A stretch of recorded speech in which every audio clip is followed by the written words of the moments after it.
What's up guys, welcome back to another video on the channel. In today's video I'm going to be unboxing and taking a first look at the DualSense controller for the PlayStation 5. So this is the brand new controller that Sony is including with every PlayStation 5. This is their newest controller. It has quite a few upgrades from the original DualShock 4, and we're going to be taking a look at what all those are today. So this is currently for sale. You can go to stores and you can buy this. This is ahead of the release of the PlayStation 5, which will come out on November 13th. And every PlayStation 5 will include a DualSense controller, even the all digital edition. They all come with a controller. But if you want an extra controller or whatever, you can go to a store and you can buy it right now. I'll have a link in the description where you can purchase it on Amazon if you would like. So here we go. Here is the box. PlayStation, Sony up there, shows exactly what the controller looks like. You have a PlayStation button in the center. I mean, looks like a PlayStation controller. Like, there's not a ton changed about like the appearance of the controller, other than maybe like a little bit of the colors and stuff on it. But for the most part, I mean, it's your standard DualSense controller. You have the two thumbsticks at the bottom, D-pad on the left, and then your triangle, circle, X, or your cross, and then your square button.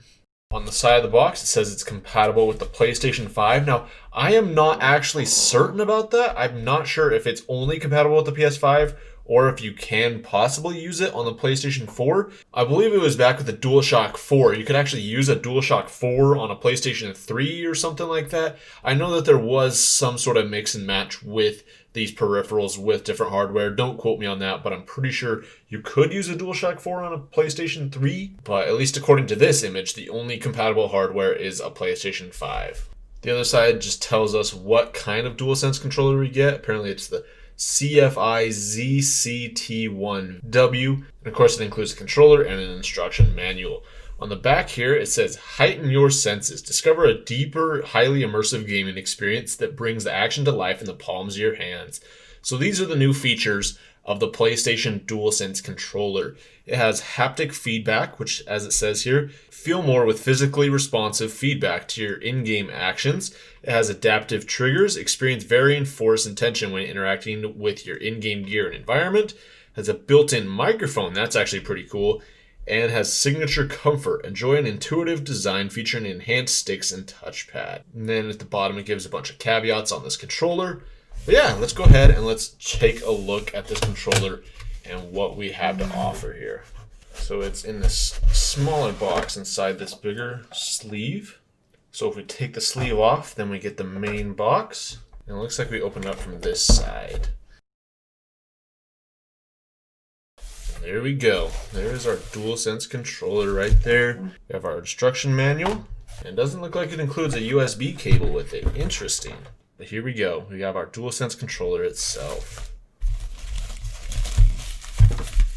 And here it is.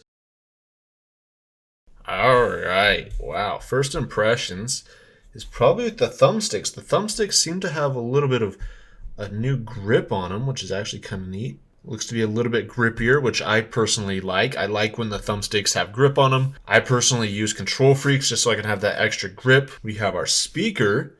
It looks like this is our microphone button, so you push that to mute it or to unmute it. We have our PlayStation button. That's an actual physical button. Obviously, I'm assuming that's your home button. We have our touch bar up here, similar to the PlayStation 4's DualShock 4. That's cool. It looks like it's just one texture. It's just blank all the way across. Unlike the DualShock 4, it's not textured. We have our clear D-pad over here, share button up top, and the start button. On the back, we have our triggers and our bumpers. Feels just like a DualShock 4, your standard PlayStation controller. Bumpers feel good too. We have a USB-C on our controller. I actually really like that. That's a good choice. And of course it has an internal battery, so there is no slot for you to pull out like AA batteries, rechargeable batteries or anything like that like there is on the Xbox controller. There is kind of a textured grip on this controller, which I do like. That is something that Microsoft has been doing for a little while. But Sony is doing that on all these DualSense controllers. And that is cool. Check that out. Might be a little hard to tell, but that is actually the PlayStation button. So you have like circle, triangle, square on there. That is neat. That's all over this grip. That's what the grip actually is. It has the PlayStation buttons on it. That is really neat. I like that detail. Oh, and I didn't even notice that. Wow, down here at the bottom of the controller. That is kind of an interesting pattern. It switches from the black all the way down here, switches off to white. We've got our 3.5mm headphone jack, so you can use that to plug in your headsets or earbuds or whatever you need to plug into it. That is cool. I mean, it feels pretty light.